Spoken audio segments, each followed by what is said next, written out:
there, Libra. We are on Wednesday and Thursday. The song in the background is a little bit of an offbeat track. It's The Ascent of Stan. I'll take it. I'll take the world. Beautiful. I'll take that one as well. Gorgeous.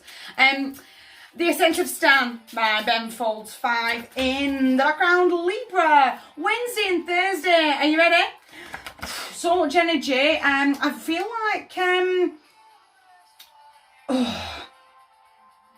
I've said this 1,001 times and I will keep saying it until this energy leaves me. There's 3 of them. One is a definite snake. I already know them. I already know the name of the snake in the back of my head. But there's 2 right behind the snake that are wolves in sheep's clothing. Yeah, and I keep saying this. I can't get rid of them. I can't get rid of the snake because of who they are. And 1 wolf. But the reality is the wolf is feeding information to the snake about... The wolf has the audacity to put my name in their mouth. And they're sharing information to the snake. But I know him. I know the snake already. I know the snake. I know where my energy is being drawn.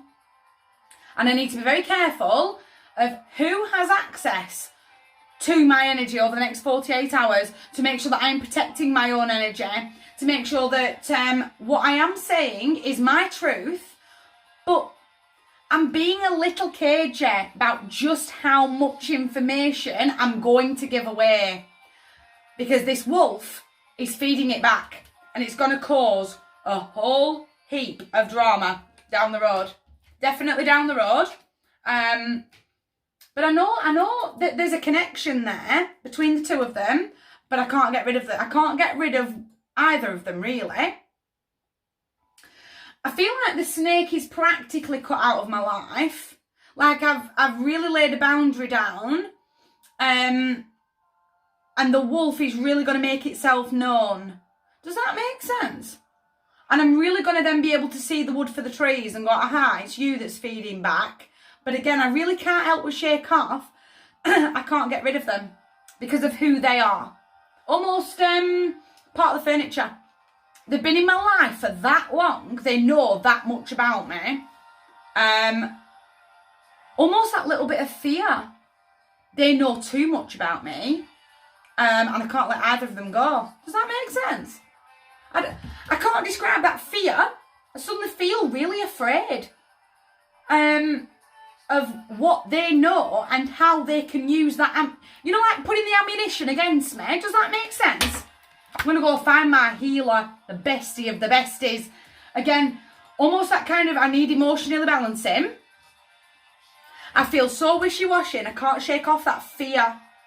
And it's the information that I have willingly given away that has then come back to haunt me. Does that make, and that's what I'm going to hear. I'm going to hear a piece of information over the next 48 hours that I've said before and it's come back to bite me. Does that make sense? Hit me up. The world's all about completion, all about closing off these old karmic cycles. I've got to let this fear go. I've just got to let them go. I've got to let them go to bring myself peace. Does that make sense? If they do use that ammunition against me, then so be it. The karma is on them. But I'm not playing anymore. I'm not letting you rule me. I'm not letting fear rule me. Does that make sense? Go on. Sound like a bird, Nelly Furtado. I really do need to close off this cycle. I need to complete this to open up brand new karmic cycles to start again, to push the great reset button. I'm falling in love with me. Do you know what? That was me 10 years ago. That was the ammunition they've got against me. Is so old, it's not relevant. But it's playing on my mind. Does that make sense? Someone will hit me up. Someone will drop me an inbox and go, I totally understand what you mean. It's time to start some real self-forgiveness. That real moment of self-care to go, I said far too much to the wrong... I trusted the wrong people. I've trusted the wrong people. I've suddenly got really bummed up. It's really hurt. It's going to really hurt to let them go. It's going to really, really upset me. And the deception and the lies and how the story's been twisted. You are the villain in someone else's story. But I'll say it one more time. You are a villain in someone else's. Not yours. Not your story. Someone else's. And that's fine. That's on them. I'm going to forgive myself for trusting the wrong people. And I'm stepping forward. I'm stepping forward that way. You've not heard me, Libra. I can't save you. I'm not going to be able to save any Librans. Let go. This dead energy of really overrun time. You know the snake. You know him. But there's two wolves in sheep's clothing that are feeding information. Let go of that dead energy. Turn your life right around. The information they have, it's not relevant. It was forever and a day ago. But I still let the fear of it rule me. Nah, you're done. Thanks, bye. Door's there. Don't let it hit you on the way out. My heart to yours. Big table tap into your healer. You guys take care.